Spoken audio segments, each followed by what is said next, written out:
You must have heard that data is the new oil. और ये बात सच भी है। जैसे पहले वो कंट्रीज जिनके पास ऑयल होता था रिचेस्ट कंट्रीज में आती थी, ठीक वैसे ही वो कंपनीज जिनके पास डेटा है वो आज के टाइम में सबसे बड़ी कंपनीज हैं। गूगल, मेटा, ट्विटर और अमेज़न कुछ ऐसे ही जाइंट्स हैं जो अब सबसे ज्यादा अपने यूजर्स का डेटा कलेक्ट करते हैं। अब इस डेटा को यूज कर कंपनीज अपने कस्टमर्स को टारगेट करती हैं और अपने प्रोडक्ट्स या सर्विसेज को सेल करती हैं। सीधे शब्दों में इस डेटा को टारगेटेड एडवर्टाइजिंग के लिए यूज किया जाता है। लेकिन इससे एक प्रॉब्लम है, इस डेटा का पूरा कंट्रोल सिर्फ कुछ बड़ी कंपनीज के पास ही है, जिससे एक मोनोपोली बनी हुई है। हम कुछ भी सर्च करते हैं, हमें ये कंपनीज टारगेट करके एड्स दिखाने लग जाती हैं। हम कोई प्रोडक्ट गूगल पर सर्च करते हैं और नेक्स्ट मोमेंट उसका एड हमें सोशल मीडिया प्लेटफॉर्म्स पर आने लग जाता है। यहां तक कि हमारी चैट भी सेफ नहीं है।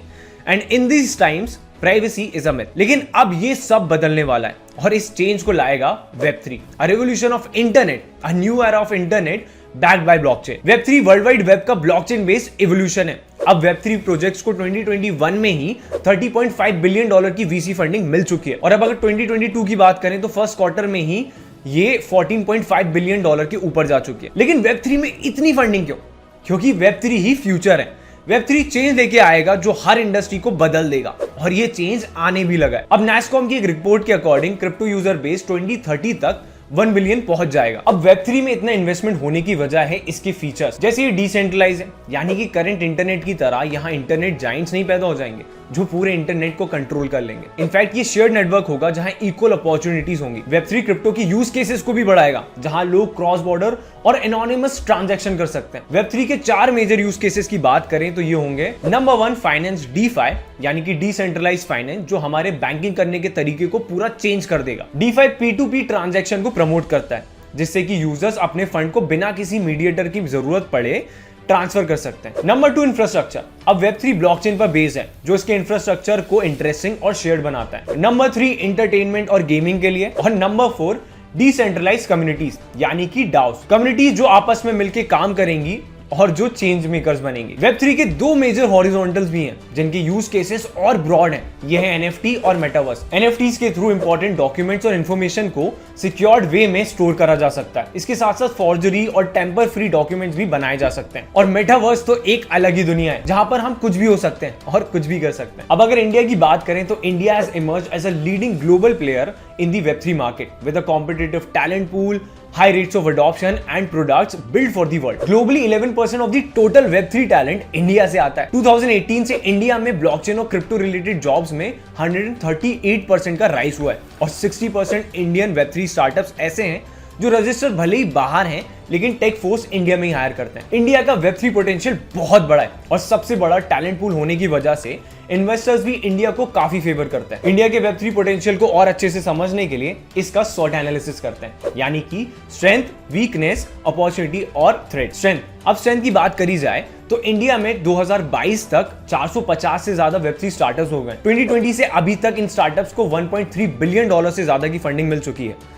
ब्लॉकचेन इंडस्ट्री में इंडिया का टेक टैलेंट 75,000 से ज्यादा का है। अब वीकनेस की बात करें तो वर्चुअल डिजिटल एसेट्स पर गवर्नमेंट 30% तक का भारी टैक्स चार्ज करती है, जिसे इन्वेस्टर्स और ट्रेडर्स एक नेगेटिव साइन की तरह मानते हैं। और 60% से ज्यादा इंडियन फाउंडेड स्टार्टअप्स इंडिया के बाहर रजिस्टर्ड हैं। अब अगर अपॉर्चुनिटीज की बात करें तो इंडिया में एक्टिव इंटरनेट सब्सक्राइबर्स 2025 तक 900 मिलियन से ज्यादा हो जाएंगे।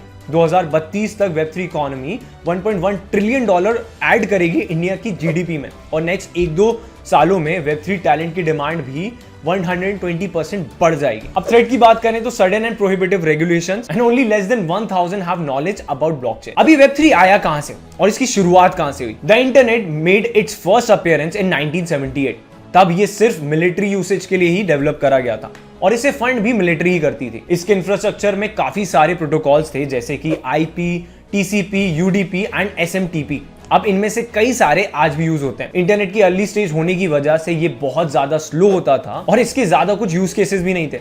अब 1991 में वर्ल्ड वाइड वेब आया। It was invented by Tim Berners Lee at the CERN scientific research centre to allow links to be made to any information anywhere. 2 years later, this version of the web became freely available for the public to use. अब इस generation of internet को Web 1 भी कह सकते हैं। Web 1 में value creation काफी लो था और इसका मेन यूज डेटा को A to B सेंड करने के लिए या फिर स्टैटिक वेबसाइट्स बनाना था। जो कि किसी ब्रोशर से कम नहीं हुआ करती। 2004 में वेब 2 की कॉन्फ्रेंस हुई जिसमें यह डिस्कस हुआ कि कैसे वेब 1 के पोटेंशियल को बढ़ाया जा सकता है। This began with the introduction of more interactive websites, और यहां से कहानी पूरी बदल गई। काफी सारी यूजफुल एप्लीकेशंस बनने लगी जिनके काफी सारे यूज केसेस थे, जैसे कि offering storage and computations, easy ways to search, social media platform and ways to buy, sell and pay for things. और इसी के साथ लार्ज मोनोपोलीज भी बनने लगी। पहले जहां एक फेयर कंपटीशन होता था, वहीं अब एआई और मशीन लर्निंग की मदद से ये मोनोपोलीज यूजर्स के डेटा कलेक्ट करने लगी और उनके लिए सीमलेस और कंफर्टेबल इंटरफेस बनाने लगी। और 2007 में स्मार्टफोन्स आने से ये और आसान हो गया। अब इन मोनोपोलीज से सबसे ज्यादा नुकसान हुआ इनोवेशन को। कोई भी नई कंपनी मार्केट में इंटर नहीं कर सकती थी,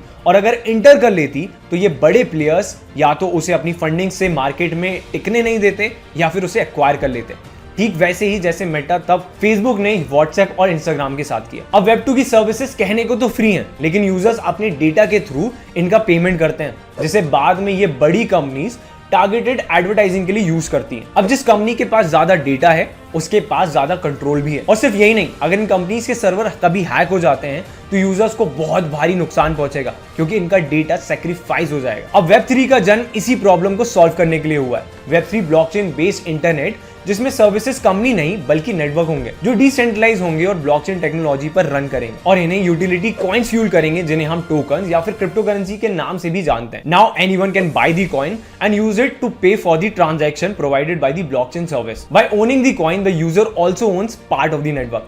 In this way, blockchain provides the possibility to build protocols not as a company, but in a decentralized way that combines ownership and utility. Also, these protocols are open source and permissionless. This opens the field for competition, innovation, and an explosion in value creation. Now, India is known worldwide for its IT and tech talent, और ये talent Web3 को lead भी करेगा। अब India से already काफी सारे Web3 startups निकल चुके हैं जो इस न्यू एरा ऑफ इंटरनेट के पोटेंशियल को और पुश कर रहे हैं। इंडियन Web3 स्टार्टअप्स का फोकस क्रिप्टो करेंसी ट्रेडिंग से ज्यादा Web3 के लिए डाइवर्स सॉल्यूशंस और एप्लीकेशन बिल्ड करने में। NASSCOM की रिपोर्ट के अकॉर्डिंग इंडियन Web3 स्टार्टअप्स का फोकस 29% DeFi, 28% एंटरटेनमेंट, 24% इंफ्रास्ट्रक्चर और 19% डिसेंट्रलाइज्ड कम्युनिटीज की एप्लीकेशन में। India will lead the Web3 industry. This is my prediction, and with this I end this video.